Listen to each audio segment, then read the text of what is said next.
الحمد لله نحمده ونستعينه ونؤمن به ونتوكل عليه ونعوذ بالله من شرور أنفسنا ومن سيئات أعمالنا من يهده الله فلا مضل له ومن يضلل فلا هادي له وأشهد أن لا إله إلا الله وحده لا شريك له وأشهد أن محمدا عبده ورسوله أرسله بالهدى ودين الحق ليظهره على الدين كله ولو كره المشركون اللهم صل على محمد وعلى آل محمد كما صليت على إبراهيم وعلى آل إبراهيم إنك حميد مجيد اللهم بارك على محمد وعلى آل محمد كما باركت على إبراهيم وعلى آل إبراهيم إنك حميد مجيد أما بعد فإن خير الحديث كتاب الله وخير الهدي هدي محمد صلى الله عليه وسلم وشر الأمور محدثاتها وكل محدثة بدعة وكل بدعة ضلالة وكل ضلالة في النار أعوذ بالله من الشيطان الرجيم بسم الله الرحمن الرحيم يا أيها الذين آمنوا اتقوا الله حق تقاته ولا تموتن إلا وأنتم مسلمون بل تؤثرون الحياة الدنيا والآخرة خير وأبقى സ്നേഹം നിറഞ്ഞ സഹോദരിമാരെ സഹോദരങ്ങളെ, അള്ളാഹുവിനെ സൂക്ഷിച്ചുകൊണ്ട് ജീവിക്കണമേ എന്ന് എന്നോടെന്ന പോലെ നിങ്ങൾ ഓരോരുത്തരെയും ഉണർത്തുകയാണ്, അഥവാ വസിയത്ത് ചെയ്യുകയാണ്. പരമദയാലുവായ പടച്ച തമ്പുരാന്റെ നിയമനിർദ്ദേശങ്ങൾ ജീവിതത്തിൽ പാലിക്കുന്ന യഥാർത്ഥ മുത്തഖീങ്ങളിൽ മുഹ്സിനീങ്ങളിൽ അള്ളാഹു നമ്മെ എല്ലാം ഉൾപ്പെടുത്തി അനുഗ്രഹിക്കുമാറാവട്ടെ. പരിശുദ്ധമായ അള്ളാഹുവിന്റെ മാസം എന്നറിയപ്പെടുന്ന മുഹറമിലാണ് നമ്മളെല്ലാവരും ഉള്ളത്. അള്ളാഹുവിന് ഇഷ്ടപ്പെട്ട ഇബാദത്തുകളും സൽക്കർമ്മങ്ങളും ഒക്കെ ചെയ്ത് റബ്ബിന്റെ കോടതിയിൽ അള്ളാഹു വിചാരണയ്ക്ക് വിധേയമാക്കുമ്പോൾ അവിടെ വിജയിച്ച ആളുകളിൽ നമ്മെ എല്ലാം അള്ളാഹു ഉൾപ്പെടുത്തി അനുഗ്രഹിക്കുമാറാവട്ടെ. നമ്മൾ ഒരു പുതിയ കാലഘട്ടത്തിലാണ് ജീവിക്കുന്നത്. പുതിയ ടെക്നോളജികൾ അനുദിനം വർദ്ധിച്ചുകൊണ്ടിരിക്കുകയാണ്. അതിലിപ്പോ ഏറ്റവും പുതിയ ഒരു ടെക്നോളജിയോട് ഒരു ബയാസില്ലാതെ അൺബയാസായത് ഒരു നിലക്കുള്ള പക്ഷപാതിത്വവും കൂടാതെ വളരെ ലോജിക്കായി നിങ്ങൾ ഈ ലോകത്ത് ഉൾക്കൊള്ളാൻ പറ്റിയ ഒരു മതം ഏത് എന്ന് നിങ്ങൾ പറഞ്ഞു തരൂ എന്ന് ChatGPT-യോട് ഏറ്റവും പുതിയ ഒരു ടെക്നോളജി എന്ന നിലയ്ക്ക് അതിൽ നമ്മൾ ചോദിച്ചു കഴിഞ്ഞാൽ, അതായത് എല്ലാ നിലക്കുള്ള നിങ്ങളുടെ എല്ലാ ക്രിട്ടിക്കൽ തിങ്കിങ്ങും നിങ്ങൾ അതിന് അതിന് വേണ്ട എല്ലാം കൊടുത്തുകൊണ്ട് അതിന്റെ പ്രോംപ്റ്റ് ചെയ്തുകൊണ്ട് നമ്മൾ അതിലേക്ക് ഒരു പ്രോംപ്റ്റ് അടിച്ചു കഴിഞ്ഞാൽ അതിൽ വരുന്ന ഉത്തരം ലോജിക്കലി, അതായത് നമ്മൾ എന്തുകൊണ്ടും എങ്ങനെ ചിന്തിച്ചാലും, ഇപ്പൊ എത്തിസത്തിന്റെ ആളുകളും മറ്റു മതത്തിന്റെ ആളുകളും ഒരുപാട് മതങ്ങളൊക്കെ ഉള്ള അതൊക്കെ പഠിച്ച് വിധേയമാക്കിയിട്ട് ഇത് പറയാണ് ഏറ്റവും നല്ലത് ഇസ്ലാമാണ്. നമ്മൾ ആലോചിക്കും, ലോകത്ത് ഏറ്റവും പുതിയ ഒരു ടെക്നോളജി, ഇന്നത്തെ പുതിയ തലമുറ മുഴുവനും നമ്മൾ പറയുന്നത് പോലെയുള്ള സംഗതികളല്ല ചിന്തിക്കുന്നത്. അവരിങ്ങനെ ഒരു നിലക്കുള്ള പക്ഷപാതിത്വവും കൂടാതെ ഞങ്ങൾക്ക് ഉൾക്കൊള്ളാൻ, ഞങ്ങളുടെ ബുദ്ധിക്ക് ഉൾക്കൊള്ളാൻ പറ്റിയ ഒരു മതമുണ്ടെങ്കിൽ മതം തന്നെ ശരിയാണോ എന്ന് ചോദിച്ചിട്ട് ആ മതത്തിൽ ശരിയാണെങ്കിൽ ഉൾക്കൊള്ളാൻ പറ്റിയത് ബുദ്ധിക്ക് അനുഗുണമായിട്ടുള്ളത്, അതുപോലെ ഈ പ്രപഞ്ചത്തിനൊക്കെ ഉൾക്കൊള്ളാൻ പറ്റിയ ഒരു മതം ഏത് എന്ന് കൃത്യമായി പ്രോംപ്റ്റ് ചെയ്തപ്പോ കൊടുത്ത ഉത്തരം ഇസ്ലാമാണ്. അതുകൊണ്ട് ഒരു പക്ഷേ നമ്മുടെ യൂറോപ്യൻ അല്ലെങ്കിൽ പിന്നെ അമേരിക്കൻ നാടുകളിലൊക്കെ ഇനി ഇസ്ലാം ഒന്നുകൂടി ഭയങ്കരമായി വളർച്ച ഉണ്ടാവും. അങ്ങനെ ജീവിക്കുന്ന ആ നിലയ്ക്ക് ഇസ്ലാമിനെ ഉൾക്കൊണ്ടുകൊണ്ട് മുന്നോട്ട് പോകേണ്ട ഒരു കാലഘട്ടത്തിലാണ് നമ്മൾ ജീവിക്കുന്നത്. പക്ഷെ ഈ സമയത്തും ഏറ്റവും അധികം കല്ലെറിയപ്പെടുക ഇസ്ലാമാണ്. ആ പ്രവാചകൻ സല്ലല്ലാഹു അലൈഹി വസല്ലമ പറഞ്ഞു, അവസാന നാട് വരുമ്പോ അവസാനത്തേക്ക് ആകുമ്പോ ഇസ്ലാം ഇങ്ങനെ മുറുകെ പിടിക്കുക എന്ന് പറയുന്നത് യഅതി അലന്നാസി സമാനൻ അസ്സാബിറു ഫീഹിം അലാ ദീനിഹി, അവന്റെ മതത്തിൽ അങ്ങേയറ്റത്തെ ക്ഷമയോടുകൂടി പിടിച്ചു നിൽക്കണം. ഏതുപോലെ കൽ ഖാബിദി അൽ ജംറി, ഒരു തീക്കട്ട കയ്യിൽ പിടിച്ച ആ കനൽക്കട്ട കയ്യിൽ പിടിച്ച ആളെ പോലെ അത്രമാത്രം ആരോപണങ്ങൾ കേൾക്കേണ്ടി വരും അവസാന നാളുകൾ ആകുമ്പോ എന്ന് പ്രവാചകൻ സല്ലല്ലാഹു അലൈഹി വസല്ലം പറഞ്ഞിട്ടുണ്ട്. അപ്പൊ സ്വാഭാവികമാണ് ഇതിനെ എതിർക്കാൻ ആളുകൾ ഉണ്ടാവും. അതുകൊണ്ടാണ് നബി പറഞ്ഞത് യൂഷിക്കു അൻ തദാഅലൈക്കും അൽ ഉമമു, സമൂഹങ്ങൾ മുഴുവനും നിങ്ങൾക്ക് എതിരായി നിങ്ങളുടെ മുകളിലേക്ക് വന്നുകൊണ്ടിരിക്കും. കുല്ലു ഉഫുഖിൻ, എല്ലാ ചക്രവാളങ്ങളിൽ നിന്നും. കമാ തദാഅൽ അഖലതു ഇലാ ഖസ്അതിഹ, ഒരു പാത്രത്തിലേക്ക് വിശക്കുന്ന ആളുകൾ അവർ പാത്രത്തിലേക്ക് കൈയിട്ട് മാന്തുന്നത് പോലെ എല്ലാ ചക്രവാളങ്ങളിൽ നിന്നും ഇസ്ലാമിനെ ആളുകൾ വിമർശിക്കാനുണ്ടാവും. അപ്പൊ പ്രവാചകന്റെ സഹാബത്ത് ചോദിക്കുകയാണ്, ഖൈല യാ റസൂലല്ലാഹ് അഫമിൻ ഖില്ലത്തിൻ യൗമഇദിൻ, അന്ന് നമ്മൾ കുറവായി കരുതി, നമ്മൾ കുറഞ്ഞ ആളായതുകൊണ്ടാണോ ആളുകൾ മുഴുവനും അങ്ങനെ നമ്മുടെ മേലേക്ക് മെക്കിട്ട് കയറാൻ കാരണം? പ്രവാചകൻ സല്ലല്ലാഹു അലൈഹി വസല്ലമ പറയാണ്, ഖാല ലാ, അല്ല, അന്ന് വലാകിന്നകും ഉസാഉൻ കഉസാഇന്റെ, നിങ്ങൾ അന്ന് ഇഷ്ടം പോലെ ഉണ്ടാകും. പക്ഷെ നിങ്ങൾ മലവെള്ളപ്പാച്ചിലിൽ പൊന്തി നിൽക്കുന്ന നുരയും പതയും പോലെ ആയിരിക്കും. വയുൻസിഉ റുഅബു മിൻ ഖുലൂബി അദുബികും ലിഹുബ്ബി ദുനിയ വകറാഹിയത്തുൽ മൗത്ത്, നിങ്ങൾ അന്ന് ഒഴുകി വരുന്ന വെള്ളത്തിലെ നുരയും പതയും പോലെ എന്ന് പറഞ്ഞിട്ട് പ്രവാചകൻ പറയാണ്, അന്ന് നിങ്ങൾക്ക് വഹന് ബാധിക്കും. അപ്പൊ പ്രവാചകൻ സല്ലല്ലാഹു അലൈഹി വസല്ലമയോട് സഹാബത്ത് പ്രവാചകൻ ചോദിച്ചപ്പോൾ പ്രവാചകൻ പറഞ്ഞത്, നിങ്ങൾക്ക് വഹനുണ്ടാകും, മാത്രമല്ല ശത്രുക്കളുടെ ഹൃദയങ്ങളിൽ നിന്ന് നിങ്ങളെ പറ്റിയുള്ള ഒരു മതിപ്പ്, അല്ലെ പേടി ഇല്ലാതായിട്ടുണ്ട്. അപ്പൊ പ്രവാചകൻ സഹാബത്ത് ചോദിച്ചു, വഹൻ എന്താണ്? അപ്പോ നബി പറഞ്ഞു, ദുനിയാവിനോടുള്ള ഇഷ്ടവും നിങ്ങൾക്ക് മരണത്തോടുള്ള വെറുപ്പും ഉണ്ടാകും എന്ന്. അപ്പൊ ഇങ്ങനെ ഒരു സന്ദർഭം നമ്മുടെ മുമ്പിലേക്ക് വരും. ആ സന്ദർഭത്തിൽ നിങ്ങൾ എന്ത് ചെയ്യണം? നിങ്ങൾ ഈ മലവെള്ളപ്പാച്ചിലിലെ ആ ഒരു നൊരയും പതയും ആവാതെ ഈ ഇസ്ലാമിനെ മുറുകെ പിടിച്ച് മുന്നോട്ട് പോകാൻ നിങ്ങൾക്ക് കഴിയണം. അതുകൊണ്ടാണ് പ്രവാചകൻ സല്ലല്ലാഹു അലൈഹി വസല്ലമയോട് പ്രവാചകന്റെ സഹാബി സുഫിയാൻ ബിൻ അബ്ദുള്ള ചോദിച്ചപ്പോ അള്ളാഹുവിന്റെ റസൂൽ പറഞ്ഞെന്താ, കുല്ലി ഫിൽ ഇസ്ലാമി ഖൗലൻ ലാ അസ്അലു അൻഹു അഹദൻ ഗൈറക, നബിയെ, നിങ്ങളോടല്ലാതെ മറ്റൊരാളോട് ചോദിക്കേണ്ടതില്ലാത്ത വിധം ഒരു കാര്യം എനിക്ക് പഠിപ്പിച്ചു തരണം. ഇസ്ലാമിലെ ഒരു കാര്യം, കുല്ലി ഫിൽ ഇസ്ലാമി ഖൗലൻ, ഇസ്ലാമിലെ ഒരു ഖൗല് നിങ്ങൾ എനിക്ക് പഠിപ്പിച്ചു തരണം. അത് ചോദിച്ചു കഴിഞ്ഞാൽ പിന്നെ ഒരാളോടും അതിന്റെ സംശയം അതെന്താണ് ഇങ്ങനെ ചോദിക്കാൻ ഇടവരാത്ത വിധം ഒരു നല്ല വർത്തമാനം, പ്രവാചകരെ എനിക്ക് നിങ്ങളൊന്ന് പഠിപ്പിച്ചു തരും. അള്ളാന്റെ റസൂല് പറയാണ്, ഖാല ഖുൽ ആമൻതു ബില്ലാഹ്, നീ അള്ളാഹുവിൽ വിശ്വസിച്ചു എന്ന് പറ.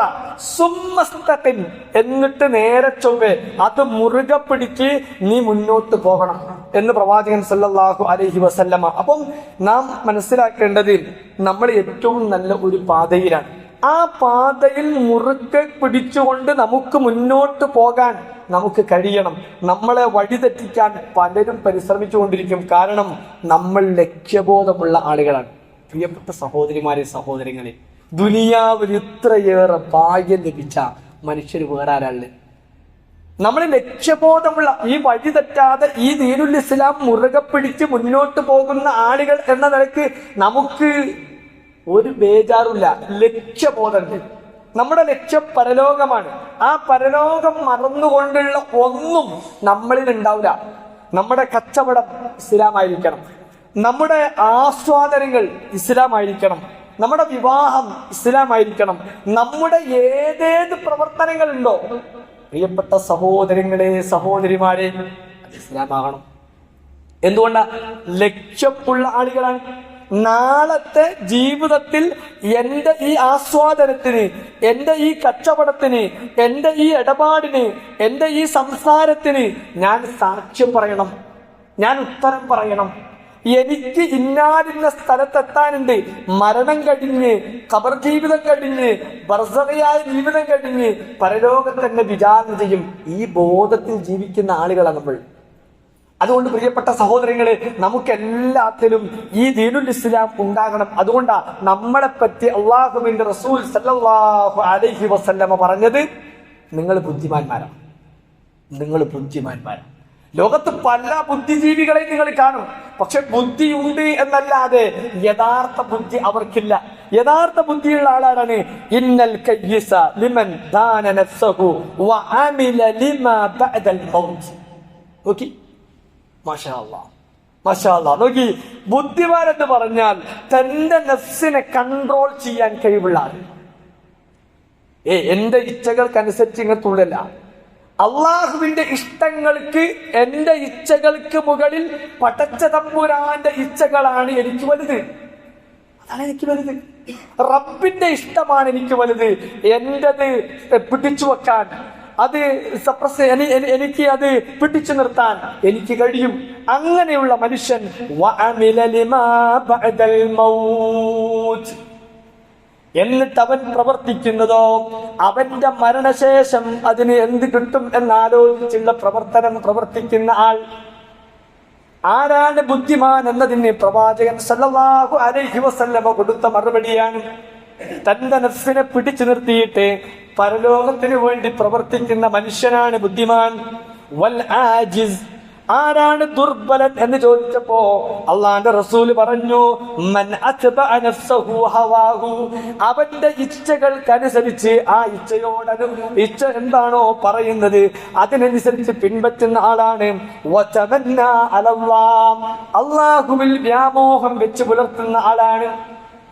അപ്പൊ നമ്മൾ ബുദ്ധിമാന്മാരായ, ഏറ്റവും ലക്ഷ്യബോധം നിറഞ്ഞ സഹോദരങ്ങളും സഹോദരിമാരുമാണ്.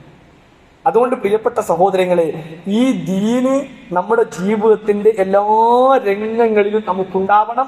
നമ്മുടെ ലക്ഷ്യമാകുന്ന ആഖിറം, അതാണ് ഏറ്റവും ശാശ്വതമായത് എന്ന ബോധ്യവും നമുക്ക് വേണം. ബൽ തുസിറൂനൽ ഹയാത്തദ് ദുനിയ, ദുനിയാവിലെ ജീവിതം. ചില ആളുകൾ, പ്രിയപ്പെട്ടവരെ, നമുക്ക് ചുറ്റും കാണാം ചില ആളുകൾ ദുനിയാവിലെ ഏറ്റവും വലിയ സർവ്വതായി, വലിയ സമ്പത്തിന്റെ ഒരു കേന്ദ്രമായി കാണുന്ന ആളുകൾ ഉണ്ടാകും. എന്നാൽ അതൊക്കെ അവസാനിക്കും. വൽ ആഖിറത്തു ഖൈറുൻ വഅബ്ഖാ, ആഖിറത്താണ് ഏറ്റവും ശാശ്വതമായിട്ടുള്ളതും എന്നെന്നും നിലനിൽക്കുന്നതും. ഈ ബോധ്യമുള്ളവനാ മുസ്ലിം മുഅ്മിൻ. അതുകൊണ്ടാ അവൻ രാവിലെ തന്നെ എഴുന്നേറ്റ് പ്രാർത്ഥിക്കുന്നത്, റളീതു ബില്ലാഹി റബ്ബാ വബിമുഹമ്മദിൻ റസൂലാ വബിൽ ഇസ്ലാമി ദീനാ. രാവിലെ തന്നെ എഴുന്നേറ്റ് പ്രാർത്ഥിക്കുന്ന പ്രാർത്ഥനകളുടെ കൂട്ടത്തിൽ ഒരു മുസ്ലിം ഉറപ്പിച്ച് പറയാ, ഇന്ന് ഞാൻ ജീവിച്ചിരിക്കുന്നുണ്ടെങ്കിൽ എനിക്ക് വൈകുന്നേരം വരെ റബ്ബ് എന്റെ റൂഹിന് അവധിയിട്ടിട്ടുണ്ടെങ്കിൽ ഞാനിതാ രാവിലെ പ്രഖ്യാപിക്കാൻ പോകുകയാണ്, റളീതു ബില്ലാഹി റബ്ബാ, എഴുന്നേൽക്കാൻ എനിക്ക് ഭാഗ്യം തന്ന റബ്ബ് സുബ്ഹാനഹു വ തആലയെ ഞാൻ ഇഷ്ടപ്പെടുന്നു, തൃപ്തിപ്പെടുന്നു. വബി മുഹമ്മദിൻ റസൂലാ, അല്ലാഹുവിന്റെ റസൂല് പഠിപ്പിച്ച പോലെ പ്രാർത്ഥിച്ച് എഴുന്നേൽക്കാൻ എനിക്ക് ഭാഗ്യം ലഭിച്ചത് ആ റസൂൽ അല്ലാഹുവിന്റെ ദൂതനാണ് എന്ന് ഞാൻ തൃപ്തിപ്പെടുന്നു. വബിൽ ഇസ്ലാമി ദീനാ, എനിക്ക് എഴുന്നേൽക്കാൻ എനിക്ക് അല്ലാഹു ഭാഗ്യം ലഭിച്ചിട്ടുണ്ടെങ്കിൽ ആ ഭാഗ്യം ലഭിച്ച ഞാന് ഇസ്ലാമായിക്കൊണ്ട് അല്ലാഹുവിന് പൂർണ്ണമായി സമർപ്പിക്കുന്നവനായി ഞാനിതാ എഴുന്നേൽക്കുന്നു, അത് ഞാൻ തൃപ്തിപ്പെടുന്നു. ഈ രൂപത്തിൽ പ്രിയപ്പെട്ട സഹോദരങ്ങളെ നമുക്ക് മുന്നേറാൻ കഴിയണം.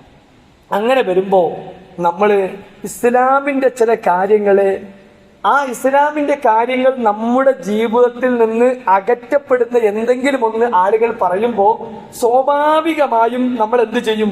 അതിനൊന്ന് പ്രതികരിച്ചു പോകും. അത് പ്രതികരിക്കും.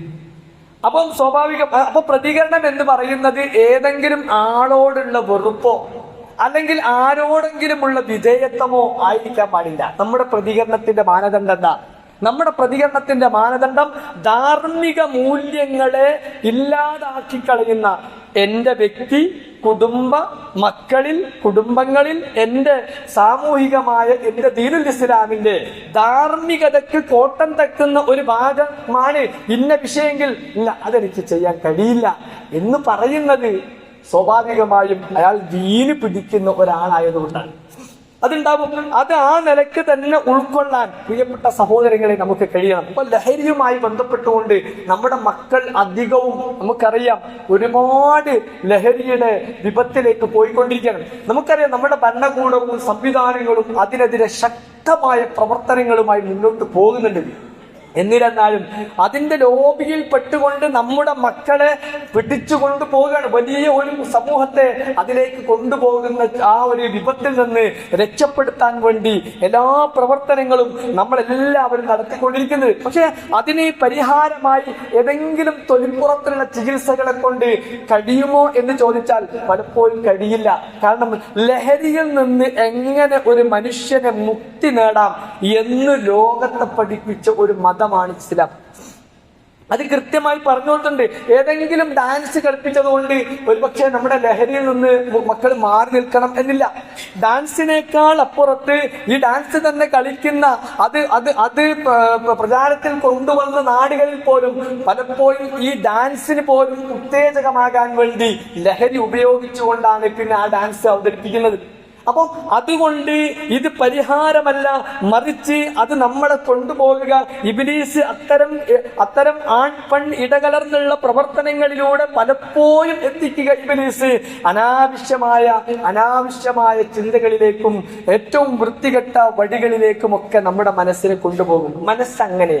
അപ്പൊ ഇബ്ലീസിന് ഇടം നൽകുന്ന നമ്മുടെ ഇസ്ലാമിനെ തകർക്കുന്ന ഒരു അവസ്ഥയിലേക്ക് വരുമ്പോ ഇല്ല, നോ എന്ന് പറയാൻ നമുക്ക് ഇസ്ലാം തുണയാകണം. അപ്പൊ ചില ആളുകൾ ചോദിക്കും, ആണും പെണ്ണും ഡാൻസ് ഒരുമിച്ച് കളിച്ചപ്പോ ദീന് മുറിഞ്ഞു, അത്രേ നിങ്ങൾ ഇസ്ലാമുള്ളൂ എന്ന് ചോദിക്കും. അതല്ല, ഒരാണ് ഒരു പെണ്ണിന് കൈ കൊടുത്താൽ ഇസ്ലാം തകർന്നുവോ എന്ന് ചോദിക്കും. ചിലപ്പോ ആളുകൾ ചോദിക്കും, ഒന്ന് കെട്ടിപ്പിടിച്ചാൽ തകരുന്നതാണോ ഇസ്ലാം എന്നൊക്കെ ആളുകൾ ചോദിക്കും. പ്രിയപ്പെട്ട സഹോദരങ്ങളെ, ഈ ചിന്ത വരുന്നത് എന്തുകൊണ്ടാണ്? ഈ ചിന്ത വരുന്നത് ഈ ഡാൻസ് നടപ്പിലാക്കി അങ്ങനെയൊന്നുമല്ല. ഈ ചിന്ത വരുന്നത് ലിബറൽ ചിന്താഗതി നമ്മുടെ കുട്ടികളിലേക്ക് ഇട്ടുകൊണ്ടാണ്. ഈ ലിബറൽ ചിന്താഗതിയിൽ നിന്നാണ് ഇത്തരം മദ്യത്തിന്റെയും മയക്കുമരുന്നിന്റെയും ഒക്കെ ചിന്താഗതിയിലേക്ക് മക്കൾ എത്തുന്നത്. അപ്പൊ തടയേണ്ടത് എന്താ? ഈ മക്കളുടെ ഈ ലിബറൽ ചിന്താഗതിക്ക് വളം വെക്കുന്ന പ്രവർത്തനങ്ങൾ ഇല്ലാതാക്കി അവർക്ക് ധാർമ്മിക മൂല്യങ്ങൾ പകർന്നു കൊടുത്തുകൊണ്ട് ഞാൻ എന്തിനാണ് ഇവിടെ ജീവിക്കുന്നത്, എന്റെ ജീവിതത്തിന്റെ ലക്ഷ്യം എന്താണ്, ഞാൻ എങ്ങോട്ടാണ് പോകുന്നത്, ഈ തരത്തിലുള്ള കാര്യങ്ങളാണ് പ്രിയപ്പെട്ടവരെ കൊടുക്കേണ്ടത്. ഇസ്ലാം അതാ കൊടുത്തത്. ഇസ്ലാം നമ്മൾ നോക്കൂ, മനുഷ്യ ആസ്വാദനങ്ങൾക്ക് ഒരു പ്രോത്സാഹനവും നൽകാത്ത മതമാണ് ഇസ്ലാം. അല്ല, ആസ്വാദനങ്ങൾക്ക് പ്രോത്സാഹനം കൊടുത്തൊരു മതമാണ്. പക്ഷെ ആസ്വാദനങ്ങളോടൊപ്പം ഉത്തരവാദിത്വവും കൊടുത്തു ഇസ്ലാം. കുടുംബം എന്ന് പറയുന്നത് ആസ്വാദനത്തിന്റെ ഒരു കേന്ദ്രമാണ്. ഇസ്ലാം ആസ്വാദനത്തിന്റെ ഒരു വഴിയായി പറയുന്നത് കുടുംബമാണ്. ഓക്കെ, ആ കുടുംബത്തെ ആസ്വാദനത്തിന്റെ മാർഗമാക്കിയപ്പോ അവിടെ ഇസ്ലാം ഓരോരുത്തർക്കും ഉത്തരവാദിത്വം കൊടുത്തു, റെസ്പോൺസിബിലിറ്റിയും കൊടുത്തു. അങ്ങനെ ഉത്തരവാദിത്വം കൊടുത്തപ്പോ പ്രിയപ്പെട്ട സഹോദരങ്ങളെ, അപ്പൊ എന്തായി? ഏറ്റവും നല്ല ഒരു ക്രമീകരണം അവിടെ ഉണ്ടായി. എന്നാൽ പലപ്പോഴും ഈ ലിബറൽ ചിന്താഗതിയിൽ എന്താ? ആസ്വാദനങ്ങളുണ്ട്, റെസ്പോൺസിബിലിറ്റി ഇല്ല. ലിബറൽ ചിന്താഗതിയിൽ എനിക്ക് എന്റെ ശരീരം, ആ ശരീരത്തോട് ആരും ചോദിക്കേണ്ടതില്ല, ആർക്കും ഉത്തരം പറയേണ്ടതില്ല എന്ന ഒരു ചിന്തയിലേക്ക് ഒരു കുട്ടി വളർന്നു വന്നാൽ അവനെ പിടിച്ച് ചോദിക്കാൻ, അവനോട് ഇന്നത് ചെയ്തത് എന്ത് എന്ന് ചോദിക്കാൻ വകുപ്പില്ല. മൈ ബോഡി മൈ ചോയ്സ്, എന്റെ ബോഡി എന്റെ ചോയ്സാണ്, അവിടെ നീ ഇടപെടരുത്, ആ റെസ്പോൺസിബിലിറ്റി അതിലില്ല. അങ്ങനെ വരുമ്പോ പ്രിയപ്പെട്ട സഹോദരങ്ങളെ, എവിടേക്കെത്തും? ലജ്ജയില്ലാത്ത ഒരു സമൂഹമായി മാറും. ആ ലജ്ജയില്ലാത്ത സമൂഹം എന്തു ചെയ്യും? തോന്നിയതെന്തും ചെയ്യും. അതാണ് പ്രവാചകൻ സല്ലല്ലാഹു അലൈഹി വസല്ലമ 14 നൂറ്റാണ്ട് മുമ്പ് ലജ്ജയില്ലാത്ത സമൂഹത്തിന് വരുന്ന അപകടങ്ങളെ സംബന്ധിച്ച് അള്ളാന്റെ റസൂൽ പറഞ്ഞല്ലോ, ഇന്നലി കുല്ലി ദീനിൻ ഖുൽഖൻ. എല്ലാ മതങ്ങൾക്കും എല്ലാ ആളുകൾക്കും ചിലപ്പം സ്വഭാവം ഉണ്ടാകും. വഖുലുഖുൽ ഇസ്ലാമി അൽ ഹയാ. ഇസ്ലാമിന്റെ ഏറ്റവും നല്ല ഒരു സ്വഭാവമാണ് ഹയാ, ലജ്ജ എന്ന് പറഞ്ഞത്. അതുകൊണ്ട് ആ അൽ ഹയാ മിനൽ ഈമാൻ. എന്നിട്ട് പ്രവാചകൻ സല്ലല്ലാഹു അലൈഹി വസല്ലമ പറഞ്ഞു, മുസ്ലിമിന്റെ അവൻ ഉൾക്കൊണ്ടിരിക്കുന്ന ഈമാൻ എന്ന് പറയുന്നത് ലജ്ജ എന്ന് ഈമാൻ, അവന്റെ ഈമാനിൽപ്പെട്ട ഒന്നാണ് ലജ്ജ എന്ന് പറഞ്ഞത്. അതുകൊണ്ട് ലജ്ജ അവന് നിർബന്ധമാണ്. ആ ലജ്ജ അവന് മാറ്റി വെക്കാൻ ഒരു നിലക്കും കഴിയില്ല. ഇൻ കേസ് അതെങ്ങാനും ഇല്ലാതെ പോയാൽ അള്ളാഹുവിന്റെ റസൂൽ പറയാണ്, ഖുൽ ഇന്നൽ ഹയാ വൽ ഈമാന ഖുരിനാ ജമീഅ. ഈ ഈമാനും ഹയാവും ലജ്ജയും രണ്ടും ഒരുമിച്ച് നിൽക്കുന്നതാ. ഫഇദാ റുഫിയ അഹദുഹുമാ, അതിൽ ഏതെങ്കിലും ഒന്ന് ഉയർത്തപ്പെട്ടാൽ വറുഫിഅൽ ആഖിർ, രണ്ടാമത്തെ ഉണ്ടാവില്ല. ലജ്ജല്ലേ ഓന്റെ ഈമാൻ ഉണ്ടാവില്ല, ഈമാനില്ലേ ഓന്റെ ലജ്ജ ഉണ്ടാവില്ല. അപ്പൊ പ്രിയപ്പെട്ട സഹോദരങ്ങളെ, നമ്മളെ നിലനിർത്തുന്നത് നമ്മുടെ ചില ഐഡന്റിറ്റികളാണ്. ആ ഐഡന്റിറ്റികളെ നമ്മൾ ലിബറൽ ചിന്താഗതിയുടെ ഭാഗമായി നമ്മൾ വിട്ടുകൊടുത്താൽ പലപ്പോഴും നമ്മൾ എത്തുക ലജ്ജല്ലാത്ത അവസ്ഥയാണ്. അതുപോലെ ആസ്വാദനങ്ങൾക്ക് വേണ്ടി പലതരത്തിലുള്ള മ്യൂസിക്കുകളും ഒക്കെ ആയി നമ്മൾ ഇബ്ലീസിയൻ ചിന്തയിലേക്ക് കടന്നുപോയാൽ അവിടെയും നമുക്ക് സംഭവിക്കുക ഇത് തന്നെയാ.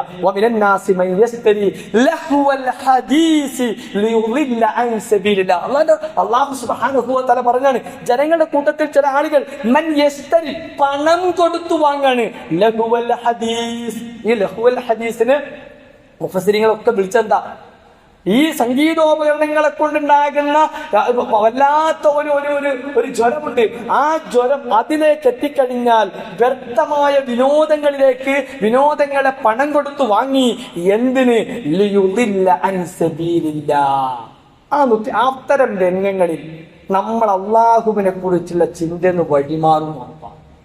പ്രിയപ്പെട്ട സഹോദരങ്ങളെ, നമ്മുടെ വീട്ടിൽ നമ്മൾ ഉണ്ടാക്കേണ്ടത്, നമ്മൾ ശ്രദ്ധിക്കേണ്ടത് ഈ ഒരു കാര്യമാണ്. എൻ്റെ കുട്ടിയിൽ, എൻ്റെ ഭാര്യയിൽ, എൻ്റെ കുടുംബത്തിൽ ഇസ്ലാമികപരമായിട്ടാണോ അത് നമ്മൾ നോക്കണം. കാരണം നമ്മുടെ ലക്ഷ്യബോധമുള്ള ആൾക്കാരാണ്. നമ്മൾ വെറുതെ ഇവിടെ ജീവിക്കല്ല, നമ്മുടെ ജീവിതത്തിന് അർത്ഥമുണ്ട്. ചിലപ്പോ നമ്മൾ പറയുന്ന സമയത്ത് ആളുകൾ എതിർക്കും. അപ്പോ തീ കയ്യിൽ പിടിച്ച ആളെപ്പോലെ നിൽക്കേണ്ടി വരും. എന്റെ ദീനാണ് പറഞ്ഞത്. അതുകൊണ്ട് പ്രിയപ്പെട്ടവരെ, നമ്മൾ തകർന്നു പോകില്ല. നമ്മളെ രക്ഷിക്കാൻ, നമുക്ക് തണലേകാൻ ഈ പ്രപഞ്ചത്തിന്റെ സൃഷ്ടാവ് ഈ പ്രപഞ്ചത്തെ അതിന് സമാനമാക്കിയിട്ട് അതിന് ഉതകുന്ന ചരിത്രം അതാണ് നമുക്ക് പഠിപ്പിക്കുന്നത്. അതുകൊണ്ട് ആ നിലക്ക് ഉൾക്കൊള്ളാൻ നമ്മുടെ ഐഡന്റിറ്റിയെ, നമ്മുടെ ഡ്രസ് കോഡ് നമ്മുടെ ഒരു ഐഡന്റിറ്റിയാണ്. നമ്മുടെ സംസാരം, മുസ്ലിമിന്റെ സംസാരം ഒരു ഐഡന്റിറ്റി, അതൊക്കെ വളരെ കൃത്യമായി കൊണ്ടുപോകാൻ നമുക്ക് കഴിയണം. ആ നിലക്ക് നമുക്ക് ഇതിനൊക്കെ അതേ സമയത്ത് ഈ ലഹരി പോലെയുള്ള മാരകമായ വിപത്തുകളിൽ നിന്ന് നമ്മുടെ മക്കളെയും കുടുംബത്തെയും നാടിനെയും ഒക്കെ രക്ഷിക്കാൻ ഇവിടുത്തെ ഭരണകൂടം നടത്തുന്ന എല്ലാ ശ്രമങ്ങളോടും നമ്മൾ സഹകരിക്കുകയും അതിനുവേണ്ടിയുള്ള പ്രോത്സാഹനങ്ങൾ നൽകുകയും അത്രയേറെ എഫേർട്ട് അവർ എടുക്കുമ്പോൾ അതിന്റെ ഭാഗമായി നിന്നുകൊണ്ട് നമ്മളതിനെ ഇല്ലാതാക്കുകയും ചെയ്യണം. അത് നമ്മുടെ ഒരു ബാധ്യതയാണ്. അതേ സമയത്ത് നമ്മുടെ ഐഡന്റിറ്റിയെ നമ്മൾ കളഞ്ഞു കുളിച്ചുകൊണ്ടുള്ള ഒരു നിലക്കുള്ള പ്രവർത്തനങ്ങളിലും നമ്മൾ ഏർപ്പെടേണ്ടതില്ല. അല്ലാഹു സുബ്ഹാനഹു വ തആല അങ്ങനെ പ്രവർത്തിക്കുന്ന ആളുകളിൽ അല്ലാഹു നമ്മെ എല്ലാം ഉൾപ്പെടുത്തി അനുഗ്രഹിക്കുമാറാവട്ടെ.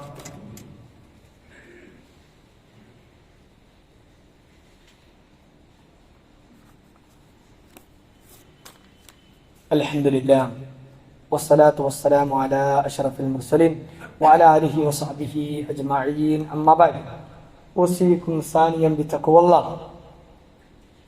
ബഹുമാന്യരായ സത്യവിശ്വാസികളെ, വിശ്വാസിനികളെ, സർവ്വലോക നിയന്താവായ രക്ഷിതാവായ പടച്ചതമ്പുരാന്റെ വിധിവിലക്കുകൾ ജീവിതത്തിന്റെ എല്ലാ രംഗങ്ങളിലും മേഖലകളിലും പാലിച്ച് സൂക്ഷിച്ച് ജീവിക്കണമേ എന്ന് എന്നോടെന്ന പോലെ നിങ്ങൾ ഓരോരുത്തരെയും ഒരിക്കൽ കൂടി ഉണർത്തുകയാണ്, അഥവാ വസിയത്ത് ചെയ്യുകയാണ്. ഞാൻ ആദ്യം സൂചിപ്പിച്ചതുപോലെ അള്ളാഹുവിന്റെ ഇഷ്ടപ്പെട്ട, അള്ളാഹുവിന്റെ മാസം എന്നറിയപ്പെടുന്ന മുഹറം മാസത്തിലാണ് നമ്മളെല്ലാവരും ഉള്ളത്. ഈ ഒരു മാസത്തിൽ നമുക്ക് കഴിഞ്ഞ ഖുത്ബയിൽ സൂചിപ്പിച്ചു, ഈ മാസത്തെ നഹ്സായി, അതൊരു ശകുനമായി, അപശകുനമായി കരുതുന്ന ആളുകളുണ്ട്. പക്ഷെ വിശ്വാസിയെ സംബന്ധിച്ചിടത്തോളം ഈ മാസത്തിൽ നമ്മൾ നിർവഹിക്കേണ്ട ഏറ്റവും പ്രധാനപ്പെട്ട ഒരു കാര്യം നമ്മൾ നോമ്പ് നോൽക്കുക എന്നതാണ്. താസുആവും ആശുറാവും ഇന്ന് അതിന്റെ ദിവസമാണ്, ഇന്നും നാളെയും. അപ്പോ അത് പ്രവാചകൻ സല്ലല്ലാഹു അലൈഹി വസല്ലമ സൂചിപ്പിച്ചത് അഫ്ളലു സിയാമി ബഅദ റമളാൻ, റമളാനിന് ശേഷം ഏറ്റവും അഫ്ളലായ നോമ്പ് എന്ന് പറഞ്ഞാൽ ഷഹറുല്ലാഹിൽ മുഹറം, മുഹറം മാസത്തിലെ നോമ്പാണ്. പ്രവാചകൻ സല്ലല്ലാഹു അലൈഹി വസല്ലമ പോലും പ്രവാചകത്വം കിട്ടുന്നതിന് മുമ്പ് തന്നെ നോറ്റിരുന്ന ഒരു നോമ്പും ഈ നോമ്പാണ്. പിന്നീട് റമളാൻ വന്നപ്പോൾ, റമളാൻ നിർബന്ധമാക്കിയപ്പോഴാണ് പ്രവാചകൻ ഇത് സുന്നത്തായി പറഞ്ഞിട്ടുള്ളത്. അതുകൊണ്ട് പ്രവാചകൻ സല്ലല്ലാഹു അലൈഹി വസല്ലമയും ആ നാട്ടിലുള്ള ആളുകളൊക്കെ അതിന്റെ ചരിത്ര പശ്ചാത്തലങ്ങളൊക്കെ നമുക്കറിയാം. മൂസാ നബി അലൈഹി സ്വലാത്തു വസ്സലാം ആ ബനൂ ഇസ്രായേൽ സമൂഹത്തെ അവരെ രക്ഷിച്ച് കൊണ്ടുപോയി, അവരെ രക്ഷിച്ച അതുമായി ഓർത്തുകൊണ്ട് ഉള്ള അതിനെ സ്മരിക്കുന്നതാണ് ജൂതന്മാർ. അതിനെ സ്മരിച്ചുകൊണ്ടാണ് അന്ന് നോമ്പ് നോറ്റിരുന്നത്. അതുകൊണ്ടാണ് പ്രവാചകൻ പറഞ്ഞത്, ഇത് നിങ്ങളെക്കാൾ അർഹൻ. മദീനത്തെത്തിയപ്പോൾ പ്രവാചകൻ സല്ലല്ലാഹു അലൈഹി വസല്ലം കണ്ട സന്ദർഭത്തിൽ പറഞ്ഞു, ഈ നോമ്പ് നിങ്ങളെക്കാൾ ഏറ്റവും അതിനർഹർ ഞങ്ങളാണ്, ഞങ്ങളും ആ പ്രവാചകന്മാരുടെ പിന്മുറക്കാരാണ് എന്ന് പറഞ്ഞ് പ്രവാചകൻ അന്ന് പറഞ്ഞു, 9 ഞാൻ നോൽക്കും. 10 നോറ്റിരുന്ന അവർക്ക് ഒന്ന് വിപരീതമാകാൻ വേണ്ടി 9 ഞാൻ നോൽക്കും എന്ന് പ്രവാചകൻ സല്ലല്ലാഹു അലൈഹി വസല്ലം പറഞ്ഞു. അപ്പൊ ആ 2 നോമ്പും നമ്മൾ നോൽക്കണം. അതിൽ നാളെ 10ാമത്തെ നോമ്പാണ്. ആ നോമ്പ് നോറ്റി കഴിഞ്ഞാലുള്ള മെച്ചെന്താണ്? സിയാമു യൗമി അറഫ അഹ്തസിബു അലല്ലാഹി അൻ യുകഫിറ സനതല്ലതി ഖബലഹു വ സനതല്ലതി ബഅദഹു. അറഫ നോമ്പ് നോറ്റി കഴിഞ്ഞാൽ നമുക്കറിയാം, നമ്മുടെ മുൻകഴിഞ്ഞതും വന്നുപോയതും വരാനിരിക്കുന്നതും എല്ലാ പാപങ്ങളും അള്ളാഹു വിട്ടുപുറത്ത് മാപ്പാക്കുന്ന. എന്നാൽ ഈ മുഹറമിലെ ഈ നോമ്പ് നോറ്റ് കഴിഞ്ഞാൽ അഹ്തസിബു അലല്ലാഹി അൻ യുകഫിറ സനതല്ലതി ഖബലഹു, അതിന് മുമ്പ് കഴിഞ്ഞു പോയ നമ്മുടെ കഴിഞ്ഞു പോയ പാപങ്ങളെല്ലാം അള്ളാഹു വിട്ടുപുറത്ത് മാപ്പാക്കി തരുന്ന ഒരു നോമ്പാണ് നാളെയുള്ള നോമ്പ്. എല്ലാവരും കഴിയുന്ന ആളുകളൊക്കെ അതെടുക്കാൻ വേണ്ടി പരിശ്രമിക്കുക. അതുപോലെ ഈ മുഹറത്തെ സംബന്ധിച്ച് പറയുമ്പോൾ ഷഹറുല്ലാ, അള്ളാഹുവിന്റെ മാസം എന്ന് പറഞ്ഞുകൊണ്ട് നമ്മുടെ ഇബാദത്തുകളും നമ്മുടെ സംസാരങ്ങൾക്ക് എല്ലാ സന്ദർഭത്തിലും നമ്മൾ പറയുന്നത് പോലെ ഇബാദത്തുകളും മറ്റു കാര്യങ്ങളൊക്കെ നമ്മുടെ ആത്മാവിനെ സംസ്കരിക്കാൻ, നമ്മുടെ മരണശേഷമുള്ള നമ്മുടെ ജീവിതത്തിന് ഉതകുന്ന പ്രവർത്തനങ്ങളാക്കി മാറ്റാൻ പരമാവധി നമ്മൾ പരിശ്രമിക്കുക, നന്മകൾ ചെയ്യുക. അത് ശക്തിപ്പെടുത്താൻ ആവശ്യമായ കാര്യങ്ങൾ നമ്മൾ പരസ്പരം അങ്ങോട്ടും ഇങ്ങോട്ടും ഉപദേശിക്കുക. അങ്ങനെയൊക്കെ ചെയ്തുകൊണ്ട് നന്മയിൽ മുന്നേറുന്ന ആളുകളായി നമ്മൾ മാറുക. അല്ലാഹു സുബ്ഹാനഹു വ തആല അങ്ങനെ പ്രവർത്തിക്കുന്ന ആളുകളിൽ നമ്മെ എല്ലാം ഉൾപ്പെടുത്തി അനുഗ്രഹിക്കുമാറാവട്ടെ. വന്നുപോയ എല്ലാ ചെറുതും വലുതുമായ തെറ്റുകുറ്റങ്ങൾ അള്ളാഹു വിട്ടുപുറത്ത് മാപ്പാക്കി അനുഗ്രഹിക്കുമാറാവട്ടെ. ഒരുപാട് പാപങ്ങൾ ചെയ്തു പോകുന്ന പാപികളാണ് നമ്മളെല്ലാവരും. അള്ളാഹുവേ, ഞങ്ങളുടെ പാപങ്ങളെല്ലാം നീ വിട്ടുപുറത്ത് മാപ്പാക്കി അനുഗ്രഹിക്കണേ റഹ്മാനെ. ഒരുപാട് സഹോദരങ്ങളെ രോഗികളാണ്. നമ്മുടെ കുടുംബത്തിലെ ഒരു സഹോദരന്റെ ഭാര്യ അവരുടെ കണ്ണ് ഓപ്പറേഷനുമായി ബന്ധപ്പെട്ടുകൊണ്ട് ഒരു പ്രയാസത്തിലാണ്. ഒരു കണ്ണിന് ഓപ്പറേഷൻ ചെയ്തു, മറ്റേ കണ്ണും ആ രൂപത്തിൽ ഇങ്ങനെ ആവുകയാണ്. അപ്പം നമ്മൾ പരമാവധി ആളുകൾക്ക് വേണ്ടി, ഇത്തരം രോഗികൾക്ക് വേണ്ടി ആത്മാർത്ഥമായി പ്രാർത്ഥിക്കുക. റഹ്മാനായ നാഥ, റഹീമായ നാഥ, ഗഫൂറായ നാഥ, അവരനുഭവിക്കുന്ന പ്രയാസം അതികഠിനമാണ്. റഹ്മാനായ നാഥ, അവരുടെ ആ പ്രയാസത്തിൽ നിന്ന് അവരെ നീ മുക്തി നൽകി, ആശ്വാസം നൽകി നീ അനുഗ്രഹിക്കണേ റഹ്മാനെ. അതുപോലെ നമ്മുടെ സഹോദരന്റെ അമ്മോച്ചങ്കാക്ക ക്യാൻസറുമായി ബന്ധപ്പെട്ട ഒരു പ്രയാസത്തിലാണ്. അൽഹംദുലില്ലാ, ചെറിയ ഭേദം വരുന്നുണ്ട്. അള്ളാഹുവേ, പൂർണ്ണമായ ശിഫ നൽകി അത്തരം ആളുകളെ നീ അവർക്ക് ശിഫ നൽകി അനുഗ്രഹിക്കണേ റഹ്മാനെ. അതുപോലെ പ്രയാസപ്പെടുന്ന ഒരുപാട് സഹോദരിങ്ങൾ നമ്മുടെ കൂട്ടത്തിലൊക്കെ ഉണ്ട്. റഹ്മാനായ നാഥ, റഹീമായ നാഥ, രോഗം കൊണ്ട് പ്രയാസപ്പെടുന്ന സഹോദരങ്ങൾക്ക് അള്ളാഹുവേ, രോഗത്തിൽ നിന്നുള്ള പൂർണ്ണ ശിഫ നൽകി നീ അനുഗ്രഹിക്കണേ റഹ്മാനെ. അള്ളാഹുവേ, വീടുകളിൽ നിന്ന് വ്യത്യസ്തങ്ങളായ ആവശ്യങ്ങളുമായി ഇറങ്ങിയിട്ടുള്ള ആളുകളാണ് ഞങ്ങൾ എല്ലാവരും. ഞങ്ങളുടെ ആഗ്രഹങ്ങൾ നീ പൂർത്തീകരിച്ച് അനുഗ്രഹിക്കണേ റഹ്മാനെ. അള്ളാഹുവേ ഞങ്ങളുടെ മക്കളിലൂടെ, ഞങ്ങളുടെ ഭാര്യമാരിലൂടെ, ഞങ്ങളുടെ കുടുംബാംഗങ്ങളിലൂടെ, ആദർശ ബന്ധുക്കളിലൂടെ ഞങ്ങൾക്ക് നീ കൺകൾ വർഷിപ്പിച്ച് അനുഗ്രഹിക്കണേ റഹ്മാനെ. അള്ളാഹുവേ ഞങ്ങളുടെ കച്ചവടത്തിൽ, ബിസിനസ്സിൽ, ഏർപ്പാടുകളിൽ, തൊഴിലിൽ എല്ലാത്തിലും നീ ബർക്കത്തിന്, റഹ്മത്തിന് പ്രദാനം ചെയ്യണേ റഹ്മാനെ. അള്ളാഹുവേ എല്ലാ നിലക്കും രക്ഷപ്പെടുന്ന, പരലോകത്ത് അള്ളാഹുവേ നിന്റെ മുമ്പിൽ രക്ഷപ്പെടുന്ന ഏറ്റവും നല്ല മുത്തഖീങ്ങളിൽ, മുഹ്സിനീങ്ങളിൽ ഞങ്ങളെല്ലാം നീ ഉൾപ്പെടുത്തി അനുഗ്രഹിക്കണേ റഹ്മാനെ. ആ ഹൗദുൽ കൗസറിൽ നിന്ന് വെള്ളം പ്രവാചകൻ സല്ലല്ലാഹു അലൈഹി വസല്ലമ കോരിത്തരുമ്പോൾ അത് ഏറ്റുവാങ്ങാൻ കഴിവുള്ള ആളുകളാക്കി, അതിന് യോഗ്യരാക്കി ഞങ്ങളെ നീ മാറ്റി അനുഗ്രഹിക്കണേ റഹ്മാനെ. കഠിനമായ നരകശിക്ഷയിൽ നിന്ന് ഞങ്ങളെല്ലാം നീ കാത്തു രക്ഷിക്കണേ റഹ്മാനെ. അള്ളാഹുവേ മുസ്ലിമായി എന്നതുകൊണ്ട് പ്രയാസപ്പെടുന്ന സഹോദരങ്ങൾക്ക് അള്ളാഹുവേ എല്ലാ നിലക്കുമുള്ള ആശ്വാസം നൽകി നീ അനുഗ്രഹിക്കണേ റഹ്മാനെ. ഇസ്ലാം മുറുകെ പിടിച്ച് എവിടെയും ഇസ്സത്തോടു കൂടി ജീവിക്കാനുള്ള തൗഫീഖ് ഞങ്ങൾക്കെല്ലാം നൽകി നീ അനുഗ്രഹിക്കണേ റഹ്മാനെ. اللهم اغفر للمؤمنين والمؤمنات والمسلمين والمسلمات الأحياء منهم والأموات إنك مجيب الدعوات ويا قاضي الحاجات. اللهم أجرنا من النار، اللهم أجرنا من النار، اللهم أجرنا من النار. ربنا آتنا في الدنيا حسنة وفي الآخرة حسنة وقنا عذاب النار. ربنا ظلمنا أنفسنا وإن لم تغفر لنا وترحمنا لنكونن من الخاسرين. ربنا اصرف عنا عذاب جهنم إن عذابها كان غراما إنها ساءت مستقرا ومقاما. ربنا هب لنا من أزواجنا وذرياتنا قرة أعين واجعلنا للمتقين إماما. ربنا تقبل منا، ربنا تقبل منا، ربنا تقبل منا إنك أنت السميع العليم وتب علينا إنك أنت التواب الرحيم. أستغفر الله لي ولكم.